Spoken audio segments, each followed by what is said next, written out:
Hello friends, welcome to our channel. இன்றைக்கி என்ன பார்க்க போகிறோம் அப்படின்னு பார்த்தீங்கன்னா, இன்றைக்கி நான் வந்து ஒரு 5 ப்ளவுஸ் வந்து ஸ்டிச் பண்ணேன். 3 லைனிங் 2 சாதா ப்ளவுஸு, மொத்தமாக 6 ப்ளவுஸுக்கு தான் வந்து கணக்கு போட்டிருந்தேன். ஆனால் 5 தான் வந்து ஸ்டிச் பண்ண முடிஞ்சுது. வாங்க வீடியோக்குள்ளார போகலாம். இப்போ பார்த்தீங்க அப்படின்னா, ஃபஸ்ட்டு ஒரு நார்மல் ப்ளவுஸ் வந்து ஸ்டிச் பண்ணி முடிச்சுட்டு, இப்போ 2வது ப்ளவுஸ் வந்து ஸ்டிச் பண்ண ஸ்டார்ட் பண்ணியிருக்கிறேன். இப்போ மணி வந்து டைம் வந்து ஒரு 11 மணி வந்து ஆகுது. எல்லாமே வந்து அப்பப்போ கட்டிங் போட்டு தான் வந்து ஸ்டிச் பண்ண வேண்டியதாக இருக்குது. இந்த சைடு வந்து இந்த ப்ளவுஸில் ஓவர்லாக் போடணும். சரி, எழுந்திரிக்கும் போது போட்டுக்கலாம் அப்படின்னு சொல்லிட்டு அதை அப்படியே வந்து விட்டுட்டேன். இந்த 2 ப்ளவுஸும் ஒரு கஸ்டமர்து. அதுக்கு அடுத்து வந்து கட் பண்ணுற ஒரு ப்ளவுஸ் மட்டும் தனியாக ஒரு கஸ்டமர்தும், திருப்பியும் வந்து இன்னும் 2 ப்ளவுஸ் வந்து ஒரு கஸ்டமர்தும் வந்து இருக்குது. ஒரு நாளைக்கு ஒரு 7, 8 ப்ளவுஸாவது நம்ம கம்ப்ளீட் பண்ணோம் அப்படின்னா தான் பெண்டிங் ஒர்க்ஸ் எல்லாமே வந்து இருக்கிறத முடிக்க முடியும். என்கிட்ட வந்து கொஞ்சம் வந்து பெண்டிங் எல்லாமே வந்து சேர்ந்துக்குச்சு. நான் வந்து அப்பப்போவே ஆர்டரை முடிச்சு கொடுத்துருவேன். ஆனால் வந்து இடையில கொஞ்சம் உடம்பு சரியில்லாமல் போனதுனால ஒரு 1 வீக் பக்கமாக சரியாக ஸ்டிச் பண்ணவே இல்லை. கேட்குற அர்ஜென்ட்டை மட்டும்தான் நான் வந்து ஸ்டிச் பண்ணி கொடுத்தேன். அதனால் அந்த பெண்டிங் ஒர்க் எல்லாமே வந்து அப்படியே நின்றுக்குச்சு.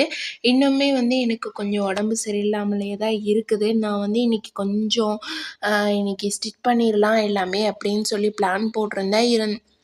ஈவினிங் வரையுமே வந்து நல்லா தான் வந்து ஸ்டிச் பண்ணிகிட்ருந்தேன்.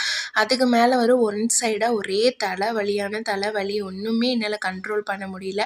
டேப்லெட் போட்டுமே வந்து ஒன்றும் வேலைக்கு ஆகலை. கடைசியாக வந்து 5 ப்ளவுஸையும் கம்ப்ளீட் பண்ணி எடுத்து வச்சுட்டு அதுக்கப்புறம் ஹாஸ்பிட்டல் தான் போயிட்டு வந்தேன். இந்த மாதிரி நமக்கு எப்பயுமே வந்து ஏதாவது ஒரு சூழ்நிலைகள் இருந்துக்கிட்டே தான் இருக்கும். நமக்கு உடம்பு சரியில்லாமல் போயிடும், ஏதாவது வெளியில் போகிற வேலை இருக்கும். இந்த மாதிரியெல்லாம் இருக்கிறப்ப நம்ம வந்து நமக்கான வேலையை செய்யறதுக்கான நேரம் வந்து நமக்கு வந்து கிடைக்காது. ஆனால் அதையும் தாண்டி அதையும் நம்ம தான் வந்து ஃபேஸ் பண்ணி ஆகணும். அதுக்காக தான் சொல்கிறேன், இருக்கிற நேரத்தை நம்ம வந்து கரெக்டாக நம்ம கால்குலேட் பண்ணி யூஸ் பண்ணோம் அப்படின்னா எந்த நேரத்தில் நமக்கு எந்த மாதிரி சுச்சுவேஷன் அமையும் அப்படிங்கிறது நமக்கு தெரியாது. திடீர்னு உடம்பு சரியில்லாமல் போகலாம். அது வந்து யாராலையுமே வந்து எதுவுமே சொல்ல முடியாது. ஏதாவது வெளியே போகிற வேலை, திடீர்னு எங்கேயாவது போகிற வேலை, வர வேலை, அந்த மாதிரியெல்லாம் நமக்கு எதிர்பாராத விதமாக வந்து நிறைய வேலைகள் வந்து இருந்துக்கிட்டே தான் இருக்கும். அந்த வேலையெல்லாம் நம்ம வந்து அப்போ பார்க்குறப்ப நமக்கு கூடுதலான நேரம் கிடைக்கும்போது நம்மளோட வேலையை குயிக்காக நம்ம எல்லாமே பண்ணிக்கிட்டோம் அப்படின்னா நமக்கு அந்த நேரத்தை நம்ம கரெக்டாக அது செலவழிக்கிறப்ப நம்மளோட ஸ்டிச்சிங்கும் வந்து எந்த விதத்துலேயுமே வந்து இதாகாது. நம்மளோட வேலையுமே நம்ம வந்து பார்த்துக்கலாம். இதுக்காக நம்ம எதையுமே தள்ளி போட தேவையில்லை. அதனால் இருக்கிற நேரத்தை நீங்கள் வந்து கொஞ்சம் கவனமாக யூஸ் பண்ணுங்கள். ஏன்னா போனால் நமக்கு கிடைக்காத ஒன்றே ஒன்று அந்த நேரம் மட்டும்தான். இப்போ அந்த ப்ளவுஸையும் கட்டிங் பண்ணி எடுத்து வச்சுட்டு அதுக்கு அடுத்தது இன்னொரு கஸ்டமரோட ப்ளவுஸ் வந்து நான் எடுத்திருக்கிறேன். இந்த கஸ்டமர் வந்து 80 பாயிண்ட் தான் வந்து கிளாத் எடுத்திருந்தாங்க. இதுலேயும் இடுப்பு வந்து இன்னும் 1 இன்ச் எக்ஸ்டெண்ட் பண்ண சொல்லி கேட்டிருக்கிறாங்க.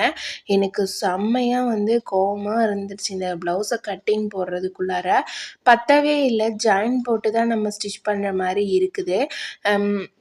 அப்படி இருக்கிறப்ப இது கூட பரவாயில்லை. இந்த ப்ளவுஸாவது 80 பாயிண்ட்டு.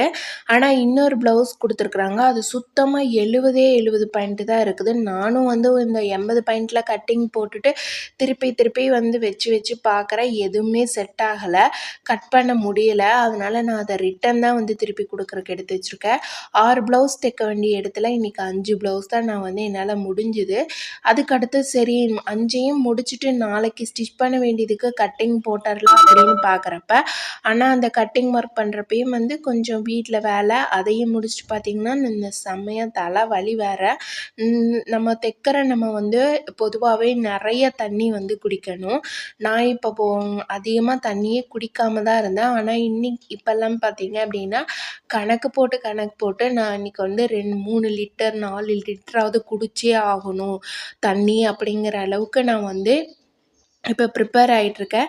ஏன்னா எதுவுமே நம்ம வாய் வார்த்தையாக சொல்லும்போது தெரியாது, நம்ம அனுபவப்பட்டால் மட்டும்தான் வந்து தெரியும். அதனால என்னென்ன நமக்கு தொந்தரவுகள்லாம் வரும் அப்படிங்கிறத நம்ம தெரிஞ்சுக்கிட்டால் தான் வந்து அதுக்கப்புறமே அந்த வேலையை வந்து நம்ம ஒழுங்காக செய்கிறோம். இப்போ அடுத்த ப்ளவுஸ் வந்து கட்டிங் போட்டுட்ருக்கேன். இந்த ப்ளவுஸ் வந்து ப்ராப்பராக எப்படி கட்டிங் போடுறது அப்படிங்கிறது இன்னொரு சேனலில் நான் வந்து போட்டிருக்கிறேன். அதை வந்து நம்ம சேனலில் வந்து இதில் வந்து கம்யூனிட்டி போஸ்ட்லேயும் வந்து ஷேர் பண்ணியிருக்கேன். தேவைப்படுறவங்க செக் பண்ணி பாருங்கள். வெறும் அளவு ப்ளவுஸை மட்டும் நம்ம வச்சு எந்த விதமான மிஸ்டேக்குமே இல்லாமல் கஸ்டமருக்கு ஒரு நீட்டாக பர்ஃபெக்டாக வந்து ப்ளவுஸ் வந்து ஸ்டிச் பண்ணி கொடுக்க முடியும். அடுத்தது வந்து பார்த்திங்க அப்படின்னா நம்ம வந்து ஃபஸ்ட்டு கட் பண்ண அந்த க்ரீன் ப்ளவுஸ் வந்து சைட் ஜாயின் பண்ணுறேன். இந்த சைட் ஜாயின் பண்ணுறப்ப பார்த்திங்க அப்படின்னா நம்ம எடுக்கிற மெஷர்மெண்ட் எல்லாமே கரெக்டாக இருக்கா அப்படின்னு பார்த்துக்கோங்க. அதே மாதிரி ஆம்கோல் கிட்ட பிடிச்சிட்டு அந்த வி பட்டியிலிருந்து ஆம்கோல் கிட்ட வரையும் வர டிஸ்டன்ஸ் வந்து கரெக்டாக இருக்கா அப்படிங்கிறதையும் வந்து ஒரு தடவை செக் பண்ணிக்கோங்க. அது செக் பண்ணாமல் விட்டோம் அப்படின்னா நமக்கு ஸ்டிச் பண்ணுறப்ப கஸ்டமர் வந்து ப்ளவுஸ் போடும்போது அவங்களுக்கு வந்து அந்த இடத்துல வந்து கொஞ்சம் இழுத்து பிடிக்கிற மாதிரி இருக்கும். சப்போஸ் டைட்டாக இருந்தது அப்படின்னா, இல்லைன்னா லூஸாக இருந்தது அப்படின்னா அந்த இடத்துல நமக்கு சுருக்கமோ இல்லை துணி தூக்கிட்டு இருக்கிற மாதிரியோ அந்த மாதிரி கம்ப்ளைண்ட் வர்றதுக்கான வாய்ப்பு இருக்குது. ப்ளவுஸில் நம்ம எடுக்கிற மெஷர்மெண்ட் எல்லாமே கரெக்டாக அவங்களுக்கு பொருந்தி வந்தால் மட்டும்தான் அந்த ப்ளவுஸு பார்க்குறக்கு ரொம்பவே நல்லா இருக்கும். இது ஒன்றும் பெரிய விஷயமே கிடையாது. நீங்கள் வந்து ஸ்டிச் பண்ண கஸ்டமருக்கு கம்ப்ளைண்ட் சொல்கிறாங்க அப்படின்னா ஃபஸ்ட்டு அந்த கம்ப்ளைண்ட் ஏன் வருது அப்படின்னு பாருங்கள். ஃபஸ்ட்டு அந்த கம்ப்ளைண்ட் ஏன் வருதுன்னு தெரிஞ்சுக்கிட்டா தான் அடுத்து நம்ம அந்த கம்ப்ளைண்ட்டை சரி பண்ணி கொடுக்க முடியும். அப்படி சரி பண்ணி கொடுத்ததுக்கு அந்த கம்ப்ளைண்ட் வராமலும் நம்ம வந்து பார்த்துக்கவும் முடியும். இந்த மாதிரி தான் நான் வந்து எனக்கு வர கம்ப்ளைண்ட் எல்லாமே வந்து நான் இந்த மாதிரி சரி பண்ணிக்கிட்டேன்.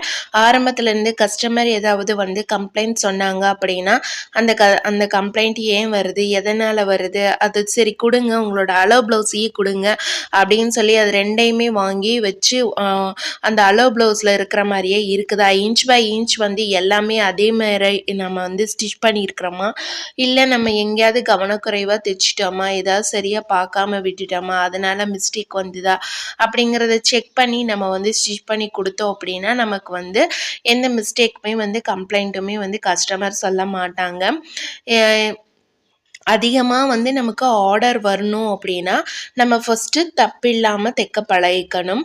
அப்போ தான் நமக்கு அதிக ஆர்டர்ஸ் வந்து வரும். இப்போ நம்ம யாருக்காவது தப்பாக தைச்சி கொடுத்தா அவங்க வந்து சொல்லுவாங்களா, அடுத்தவங்கக்கிட்ட நம்மளை வந்து ரிஃபர் பண்ணுவாங்களா அப்படின்னு பார்த்திங்கன்னா கண்டிப்பாக வந்து கிடையாது. நம்ம வந்து அந்த கரெக்டாக அவங்களுக்கு ஸ்டிச் பண்ணி கொடுத்தா மட்டும்தான் வந்து அவங்க நமக்கு இன்னுமே நிறைய பேர்த்துக்கிட்ட சொல்லுவாங்க. அது வந்து நம்ம கஸ்டமர் அதிகப்படுத்துறதுக்கு ஒரு வாய்ப்பு. ஃபஸ்ட்டு வந்து உங்களோட நீங்கள் வந்து அவங்கள்ட்ட கொஞ்சம் சகஜமாக வந்து பேசுங்க கஸ்டமர்கிட்ட. நான் உங்களுக்கு ஸ்டிச் பண்ணி தரேன், நீங்கள் போட்டு பாருங்கள். சப்போஸ் ஏதாவது உங்களுக்கு கம்ப்ளைண்ட் அப்படின்னா எதுவும் வராது. வந்தது அப்படின்னா நீங்கள் வந்து சொல்லுங்கள், நான் வந்து சரி பண்ணி கொடுத்துட்றேன். அடுத்த ப்ளவுஸில் வந்து நம்ம வராமல் பார்த்துக்கலாம் அப்படின்னு சொல்லி ஒரு சில இடத்துல எல்லாமே வந்து பார்த்திங்க அப்படின்னா இப்போ நம்ம ஸ்டிச் பண்ணி கொடுக்குறோம் அப்படின்னா ஏதாவது அதில் வந்து கம்ப்ளைண்ட்டு ஆல்ட்ரேஷன் ஒர்க்கு அப்படின்னா அதை எடுத்துகிட்டு போனால் அவங்க வந்து சரி பண்ணி தர்றதில்லை. இல்லை இது எதுவுமே பண்ண முடியாது அவ்வளோதான் அப்படின்னு சொல்லி விட்டுறாங்க. என்னால் முடிஞ்சால் நான் உடனே அப்பயே அதை வந்து பார்த்து பண்ணி கொடுத்துருவேன். அப்படி இல்லை ரொம்ப வேலை இருக்குது அப்படின்னா கொஞ்சம் இது வந்து பிரிச்சுட்டு தான் நான் வந்து ஸ்டிச் பண்ணணும், கொஞ்சம் டைம் ஆகும், நான் உங்களுக்கு பண்ணிவிட்டு சொல்கிறேன் அப்படின்னு சொல்லி நான் வாங்கி வச்சுட்டு கொஞ்சம் வேலை கம்மியாக இருக்கும்போது அந்த ஒர்க்கை நான் வந்து பண்ணி கொடுத்துருவேன். இந்த மாதிரி நீங்கள் வந்து பண்ணிக்கோங்க. நெக்ஸ்ட் வந்து நம்ம அடுத்த ப்ளவுஸ் வந்து ஸ்டிச் பண்ணலாம். இப்போ பார்த்தீங்க அப்படின்னா இதுக்கு வந்து லைனிங் தான் மூட்டிகிட்ருக்கிறேன்.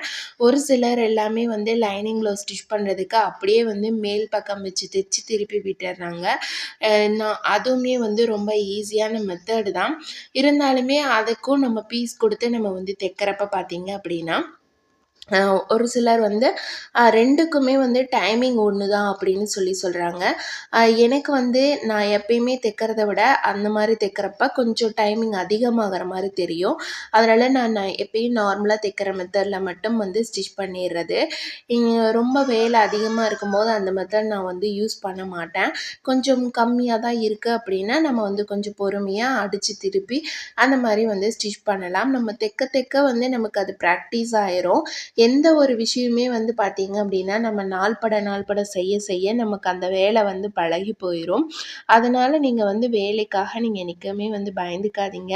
நீங்க செய்யற வேலைய தொடர்ந்து செஞ்சுக்கிட்டே இருங்க. அந்த டைமிங்க மட்டும் வந்து குறைச்சிடாதீங்க. அந்த டைமிங்க அப்படியே கன்டின்யூ பண்ணி நீங்க ஸ்டிச் பண்ணிக்கிட்டே இருங்க. இன்னைக்கு இந்த வீடியோ உங்களோட ஷேர் பண்ணதுல எனக்கு ரொம்பவே வந்து ஹாப்பி. நீங்க நம்ம சேனல வந்து ஃபர்ஸ்ட் டைம் பார்க்குறீங்க அப்படின்னா, மறக்காம சப்ஸ்கிரைப் பண்ணி சப்போர்ட் பண்ணுங்க. ஸ்டிச்சிங் பிடிக்கும் அப்படின்னாலும் ஒரு லைக் போட்டு பாருங்க. எனக்கு என்னோட தொழில் ரொம்ப பிடிக்கும். எத்தனை பேத்துக்கு ஸ்டிச்சிங் பிடிக்கும் அப்படின்னு நானும் தெரிஞ்சுக்கிறேன். இன்ச் பை இன்ச் நான் இந்த மாதிரி தான் வந்து ஒவ்வொன்னையுமே நான் ப்ளவுஸில் செக் பண்ணி ஸ்டிச் பண்ணுறேன். நெக்ஸ்ட்